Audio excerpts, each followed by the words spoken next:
অনেক ছেলেরা ঈদ আসলে সিল্কের পাঞ্জাবি পরে আসে না নাই? আমার যুবক ভাইয়েরা, সিল্কের পাঞ্জাবি এই ফ্যাশনটা তোমাদের জন্য হারাম।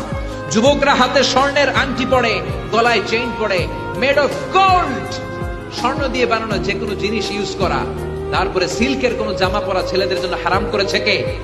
ছেলেদের জন্য চুরি পরা হারাম করছে কে? ছেলেরা অর্নামেন্টস পড়তে পারবে না, ব্রেসলেট লাগাতে পারবে না, সিল্কের পাঞ্জাবি পড়তে পারবে না, স্বর্ণের কিছু ব্যবহার করতে পারবে না। এছাড়া তুমি তোমার নাভি থেকে হাঁটু পর্যন্ত ঢেকে সব ধরনের ফ্যাশন তুমি নিতে পারো।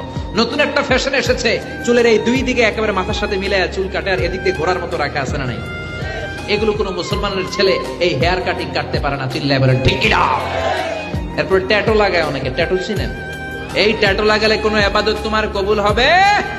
তার মানে তুমি যেই ফ্যাশন গুলো করবা, ইউর ফ্যাশন শুড বি হালাল। এই নিয়মগুলো মেনে ছেলে মেয়েরা যেই কোনো পোশাক পরো, যেই কোনো ফ্যাশন নাও, ওই ফ্যাশনের মধ্যে বরকত আছে।